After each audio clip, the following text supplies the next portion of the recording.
Monsieur Pujol, bonjour. Bonjour. Alors vous êtes le parrain de cette soirée des Trophées de l'économie Andrasseni. Pourquoi troisième. avoir accepté d'être le parrain de cette soirée? Première raison, parce que c'est Philippe Marquet qui me l'a demandé, et que c'est mon ami, et que quand un ami demande un service, on ne dit jamais non. Et deuxièmement, puisque l'entreprise c'est important, l'entreprise c'est des emplois, c'est de l'économie, c'est des ressources, donc c'est important de soutenir les entrepreneurs et les jeunes entrepreneurs en particulier, quoi. Alors vous êtes un artiste qui est quand même un petit peu impliqué dans la vie locale. Comment est-ce qu'un artiste peut participer à l'économie d'une région, en particulier la Dracénie? On participe de la même façon, je dirais, parce que l'entreprise, c'est un petit peu comme... le monde de l'entreprise est un peu parallèle au monde du spectacle, en fait. Il faut avoir une idée, il faut la concrétiser, il faut la faire perdurer.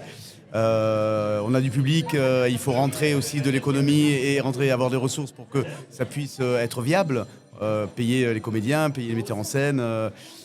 Tout ça fait une économie qui fait que le spectacle est une économie très très importante et la culture en général très très importante dans un pays et dans une région comme la nôtre. Comment allez-vous intervenir ce soir en tant que parrain? Je suis juste passeur de trophées. Donc je vais remettre les trophées aux entrepreneurs qui ont été récompensés de la plus simple des façons, quoi. Je suis pas là je suis pas dans le spectacle, quoi. Je suis juste parrain et je vais être au service des entrepreneurs. C'est ma mission principale ce soir, voilà. Alors vous nous faites beaucoup rire quand vous parlez du vocabulaire et du langage du Sud sur les réseaux sociaux. Est-ce qu'il y a un langage, une expression pour parler du business en Provence? Ah, j'ai pas pensé à celle-là. J'ai pas pensé à celle-là. Le business, travailler... Non, j'ai pas d'idée qui me vient en tête pour ça exactement. Mais non, mais on est une région où, malgré le fait qu'on pense qu'on fait pas grand-chose, c'est un petit peu la vie des gens qui sont un peu extérieurs à cette région-là, parce qu'il fait chaud et qu'on se la coule douce, quoi. On est une région qui est très prospère et une région où les gens ont beaucoup d'idées. Et moi, je le vois au niveau artistique, mais c'est vrai au niveau économique. Donc, c'est vrai que c'est important que cette région rayonne. Et ce soir, particulièrement en Dracénie, quoi. Une petite dernière question. On parle donc du langage de la Provence, on parle aussi de l'accent de la Provence. Oui. Pour pas mal de gens qui sont de la Provence et qui sont allés se lancer dans le business et qui sont sortis de leur région, on leur parle souvent de devoir perdre leur accent parce qu'on dit que l'accent du Sud n'inspire pas confiance. Quel message vous avez pour les gens qui quittent la région pour se lancer en entreprise au niveau national et qui auraient un accent du Sud?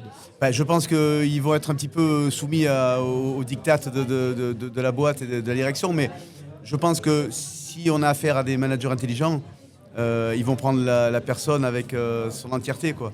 Donc avec son caractère, son humeur, son accent et sa façon de faire, parce que l'accent, ça peut être aussi un atout considérable. Voilà, l'accent fait déjà sourire tout le monde. Et quand ça met de la bonne humeur déjà d'entrée, quand on dit bonjour, vous allez bien, voilà. Moi à Paris, c'est la première chose qu'on me dit. Quand je dis bonjour, allez, vous êtes du Sud.